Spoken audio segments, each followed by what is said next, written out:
Muy buenos días. El día de hoy ya es domingo y el Evangelio nos va a hablar precisamente de la importancia de la Eucaristía. Y nada más y nada menos que es el mismo Jesús quien habla de que su cuerpo es verdadera comida y su sangre es verdadera bebida. En aquel entonces esas frases causaron mucho escándalo y mientras las personas más y más querían entender, más y más se confundían, hasta el grado que la próxima semana vamos a leer cómo todo mundo lo abandona, quedando solamente el pequeño grupo de los 12 de los discípulos.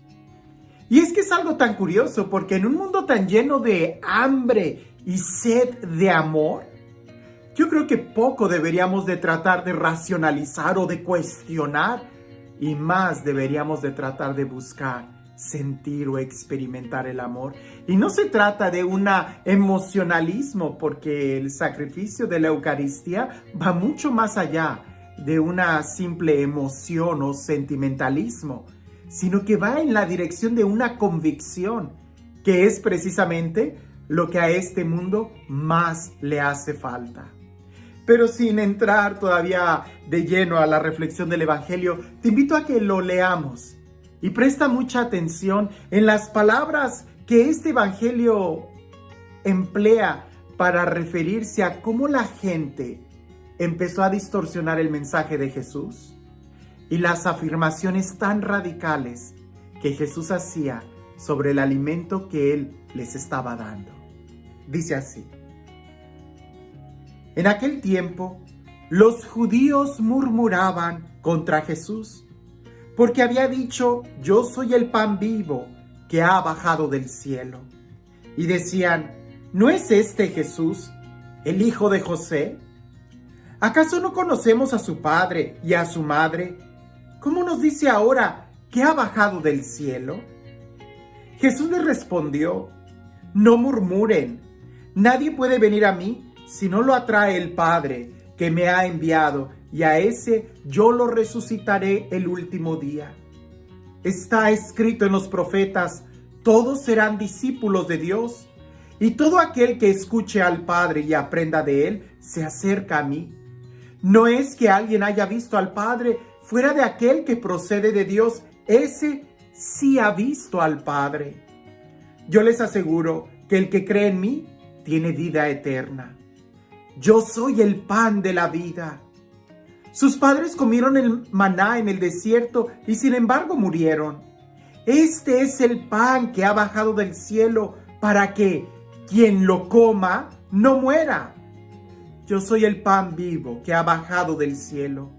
El que coma de este pan vivirá para siempre, y el pan que yo les voy a dar es mi carne, para que el mundo tenga vida. Wow. Son palabras muy fuertes. Y pudiéramos adentrarnos a esta, pudiéramos decir, exégesis o tratar de entender este discurso de Jesús desde muchos aspectos. Desde el aspecto teológico, desde el aspecto antropológico e incluso desde el aspecto gramatical. Porque la forma literaria en la que Jesús está hablando es de una radicalidad contundente. Al utilizar un ejemplo, Él explica una realidad. El ejemplo que Él utiliza es del maná, que los padres, los antiguos judíos comieron en el desierto y sin embargo murieron. Jesús, al utilizar ese ejemplo, habla de la realidad del verdadero pan que Él va a dar, su cuerpo, su sangre. Algo que también nos debe de captar mucho la atención es de que este evangelio empieza diciendo que los judíos murmuraban. Y esa palabra que 2 veces aparece en este evangelio es la misma palabra que en el Antiguo Testamento se emplea para decir que los judíos murmuraban contra Moisés. Parece que si leemos detenidamente el evangelio, lo que los judíos están dudando no es tanto a que Jesús se presente como el pan de vida, sino a que incluso está diciendo que Él viene de Dios. Y ahí es donde dicen: pues no es este el hijo de José, no está su padre y su madre entre nosotros, ¿por qué dice que ha bajado del cielo? y murmuran. Y mientras más tratan de entender estas afirmaciones de Jesús, más se confunden hasta el grado que terminan rechazándolo. ¿No sucederá lo mismo el día de hoy? Que muchas veces nosotros queremos racionalizar, pero en lugar de preguntar para entender, tratamos de sacar conjeturas nuestras y entonces terminamos alejándonos de la verdad. ¿No es ese el principio de la mayoría de los chismes y de los problemas que sucede? De que nos hacemos ideas. Como a veces yo les digo, yo soy responsable de lo que yo digo, no de lo que tú entiendas. Porque el día de hoy, el problema más grande del día de hoy es de que cada uno hace conjeturas y no escuchamos bien lo que se nos está diciendo. Jesús hace una afirmación. Él es el pan de vida. El que lo recibe tiene vida eterna. Recuerdo que una vez el padre Pablo, cuando estábamos hablando sobre la exposición del Santísimo en la custodia, cuando se expone una hostia consagrada. Y él decía que el que Jesús esté expuesto en una custodia significa que nosotros también nos deberíamos de exponer ante él y tomar el riesgo de ser transformados. Y es que si nosotros nos acercáramos con la actitud de explícame, maestro, aliméntame, te necesito, nuestra vida sería diferente. Piensa en esto. Si tú estás en el desierto y hace mucho calor y tú has sudado mucho y no has tomado agua y alguien te ofrece un vaso de agua, difícilmente tú estarías cuestionando el proceder de esa agua. Lo normal es, ante un sediento, inmediatamente beber ese líquido y después quizás vas a preguntar de dónde lo adquirió, cuántos sales tendría esa agua o minerales, o si sería agua gaseosa o embotellada o si pasó por filtros. Lo que tú haces primero es calmar tu sed. Es mucho más fácil entender y racionalizar nuestra fe cuando tenemos la experiencia. Por eso, ante el milagro de la Eucaristía, ve con humildad, ve con necesidad. Acércate como alguien que tiene hambre de la vida eterna. Y una vez que seas saciado, como el mismo Jesús lo dice, entonces podremos entender y dar razones profundas de por qué Jesús decidió quedarse en este sacramento. Yo recuerdo en una ocasión cuando estaba enseñando catecismo, era seminarista y yo me sentía muy buen catequista, ¿verdad? Yo creo que al lado de Ripalda me quedé peor, porque yo les decía a los niños, repitan después de mí, el pan se convierte en la carne de Jesús y el vino se convierte en la sangre de Jesús. Y ahí los tenía repitiendo. Después de que el sacerdote pronuncia las palabras de la consagración, el pan se convierte, y todos los niños, en la carne, y el vino se convierte en la sangre. Hasta que un niño levanta la mano y me dice, seminarista, ¿y qué parte de la carne se convierte la hostia? Y en ese momento yo dije, oh no, yo estoy muy lejos. Dije, no es carne, no es un filete de carne, es la persona de Jesús. Y si nosotros nos acercamos sabiendo que es Jesús mismo a quien comemos como pan, la invitación es a que nosotros nos convirtamos en pan para que los demás también se alimenten de nosotros. Es convertirnos en Jesús o dejar que Él tome posesión de nosotros. Y como diría San Pablo, ya no seremos nosotros los que vivamos, sino Cristo el que vive en nosotros. Pasar y comulgar el cuerpo de Jesús, pasar y comulgar el pan de vida eterna, es precisamente tener vida, tener amor, ser pan para que otros puedan alimentarse de nosotros. Pero ¿los demás se alimentan de nosotros? Si no, entonces más que pan, pareceríamos cactus o una piedra, porque nadie le da una mordida a un cactus con espinas. Si nosotros dejáramos reinar a Jesús en nuestra vida, si en verdad comulgáramos queriendo tenerlo en nuestro corazón, entonces toda nuestra vida sería diferente. Comerlo es convertirnos en Él, es dejar que Él nos dé su vida, que Él nos moldee desde nuestro interior, para que entonces podamos tener una comunión con Dios y con nuestros hermanos. El día de hoy, tristemente, se está pensando que la comunión es muy personal, es entre Dios y cada uno de nosotros. La forma en como nosotros amamos a Dios es amando a nuestro hermano.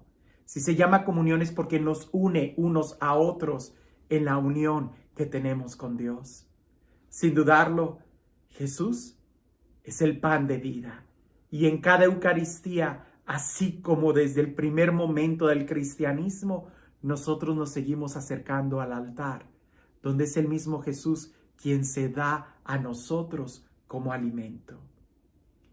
Y este Dios, el Dios del amor, el Dios de la vida, el Dios de la paz, el Dios que hace nuevas todas las cosas y que se entrega a nosotros mismos incluso de la forma más sencilla, como en un pan consagrado, que sea Él quien el día de hoy nos bendiga, en el nombre del Padre, del Hijo y del Espíritu Santo. Cuentan por ahí una anécdota, me parece que es del obispo Alfonso Hinojosa, ya de feliz memoria. Este obispo solía, después de comer, de tomar los alimentos del mediodía, él solía ir a la plaza que estaba enfrente de la catedral y sentarse allí. Y dejar que la gente pasara, lo saludara y tener cualquier diálogo casual con los que por ahí transitaban en el centro de la ciudad. Había un pastor protestante que trabajaba muy cerca de ahí, me parece que en alguna oficina de gobierno, y al darse cuenta que el obispo siempre estaba ahí, tenían un diálogo. Y en ese diálogo discutían mucho sobre la Eucaristía. Entonces venía e iba aquel pastor protestante dialogando con el obispo Alfonso Hinojosa sobre la Eucaristía, el por qué los católicos sostienen que Jesús está realmente presente en la hostia consagrada. Y el obispo, siendo una persona tan educada, le explicó de todo a todo, desde el aspecto antropológico, desde el aspecto litúrgico, desde el aspecto histórico, desde el aspecto sacrificial, desde los sacrificios del Antiguo Testamento, la antigua alianza y cómo todo esto se va tomando una dimensión y una realidad precisamente en la cena pascual que Jesús realizó con sus discípulos y cómo el mandato bíblico se ha continuado hasta el momento actual. Incluso también lo explicó de manera filosófica, metafísica, lo que es la transubstanciación y todos los aspectos. A tal punto que el pastor protestante ya no tenía más preguntas. Y cuentan que en aquel entonces el sagrario se encontraba atrás del altar en la catedral de Ciudad Victoria. Y aquel pastor que estaba en medio de la plaza podía ver a través de las puertas abiertas de la catedral el sagrario que estaba al fondo. Y él, contemplando el sagrario por algunos instantes en silencio, el obispo mientras tanto estaba pensando en su interior: ya lo convertí, ya le expliqué todas las dudas que tenía, ya le aclaré todas las dudas, entonces ya no le queda más que aceptar la fe y la verdad. Y el pastor protestante que estaba mirando el sagrario allá adentro de la catedral, voltea y le dice al obispo: ¿sabe? Casi me convence. Y el obispo abre los ojos y dice: ¿y ahora qué pregunta va a tener? Y dice: casi me convence porque todo me quedó claro bíblicamente, filosóficamente, históricamente, litúrgicamente, todo me quedó claro. Pero hay algo que no entiendo. Si es verdad que ustedes los católicos creen que Jesús está presente en cada sagrario, en cada hostia consagrada, ¿por qué la catedral está vacía?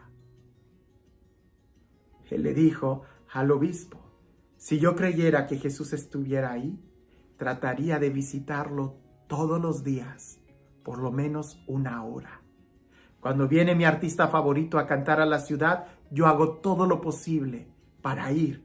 Compro un boleto y pido permisos de todo a todo para estar en el concierto. Si Jesús estuviera ahí, yo dejaría todo, sin dudarlo, para estar por lo menos 1 hora diaria. Dicen que el obispo no supo qué responderle, pero que ciertamente a partir de esa experiencia, él dedicó muchas de sus homilías a enfatizar en la importancia de ir y orar frente a Jesús Eucaristía.